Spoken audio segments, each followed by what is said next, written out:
Assalamualaikum dan selamat pagi. Kami dari Kepulauan 10 ingin membincangkan tentang isu alam sekitar. Nama saya Muhammad Amirul Hafiz bin Khairuddin, nombor metrik A20A2156. Yang kedua adalah Fong Chun Ten, nombor metrik A20A1346. Dan ketiga adalah Nur Ainia Nadia bin Walab, nombor metrik A20A2237. Nombor empat adalah Siti Hajirah binti Muhammad Hamiruddin, nombor metrik A20A2345. Yang kelima adalah Wan Nurul Alia binti Wan Muhammad Iskandar Zulkarnain, nombor metrik A20A2078. Dan yang terakhir adalah Rosmawati, nombor metrik A20B2264. Pengenalan. Definisi pencemaran adalah merosakkan, tidak bersih atau kotor. Manakala definisi untuk alam sekitar bermaksud alam kehidupan yang dihuni oleh manusia, haiwan dan tumbuhan di bumi ini.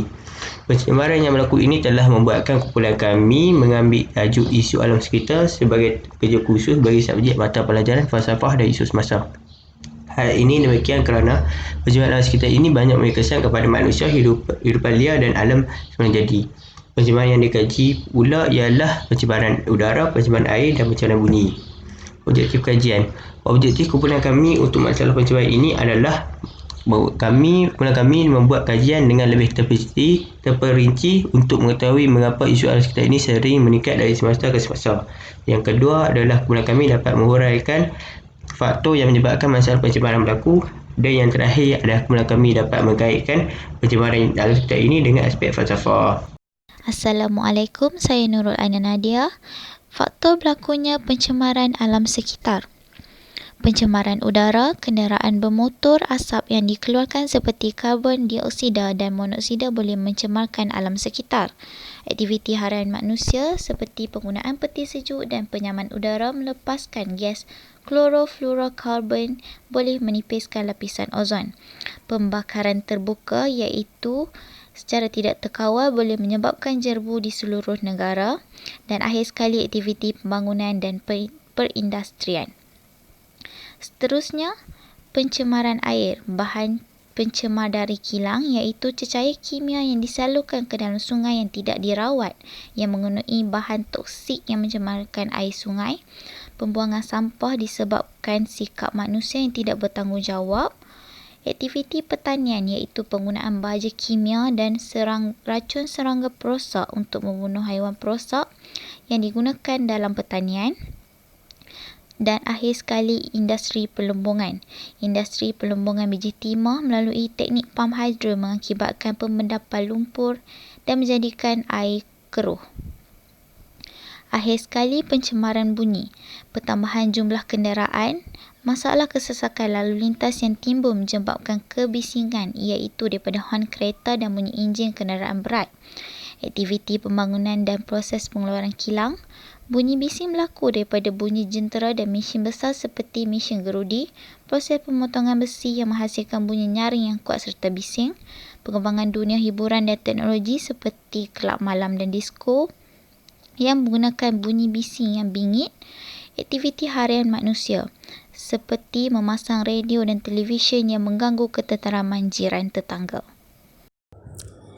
Assalamualaikum, nama saya Rosnawati. Hari ini saya akan membentangkan tentang pendirian terhadap permasalahan yang dikaji dan justifikasinya. Pertama sekali, melalui falsafah pendidikan kebangsaan, terdapat banyak usaha-usaha diterapkan dalam memberikan kesedaran terhadap masyarakat melalui program-program yang diadakan. Selain itu, diterapkan melalui silibus pembelajaran, contoh, subjek pendidikan sivik kewarganegaraan. Hal ini secara tidak langsung dapat memberi sedikit kesedaran kepada masyarakat. Dengan ini dapat mewujudkan insan yang seimbang dan harmoni dari segi teori. Seterusnya, dari segi rukun negara ialah melalui rukun negara keempat iaitu kedaulatan undang-undang, masyarakat perlu mematuhi rukun negara keempat tersebut.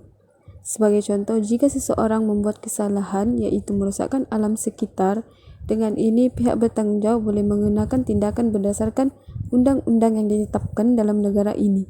Hal ini secara tidak langsung dapat mengurangkan kegiatan-kegiatan negatif yang berlaku dalam negara. Dan akhir sekali, konsep sejahtera. Melalui konsep sejahtera, pencemaran alam sekitar juga dapat dikaitkan dengan konsep kesejahteraan. kerana meninggalkan banyak kesan buruk kepada masyarakat.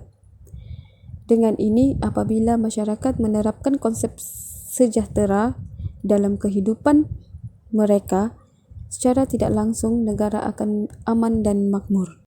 Assalamualaikum warahmatullahi wabarakatuh. Nama saya Siti Hazira binti Muhammad Hamiruddin. Hari ini saya akan membentangkan tentang langkah-langkah pencegahan permasalahan pencemaran. Langkah-langkah mengatasi pencemaran udara ialah pihak kerajaan perlu mengetatkan undang-undang dengan menggunakan cara hukuman seperti denda bayaran yang tinggi dan penjara untuk meningkatkan kesedaran masyarakat. Yang kedua ialah menghijaukan kawasan. Sebagai contoh, masyarakat boleh menggunakan cara penanaman semula di kawasan bandar demi menyelesaikan isu ini. Langkah seterusnya ialah program kita semula. Udara yang tercemar akibat daripada pembakaran secara terbuka dapat diatasi sekiranya menjual barang-barang yang dikita semula kepada peniaga barang terpakai. Langkah-langkah mengatasi kesan pencemaran air yang pertama ialah pihak yang bertanggungjawab perlu menumbuhkan sebuah yayasan atau kelab pecinta sungai kepada semua lapisan masyarakat. Yang seterusnya ialah pihak kerajaan perlu menggubal undang-undang dengan melarang sesiapa daripada melakukan kegiatan yang boleh mencemarkan sungai.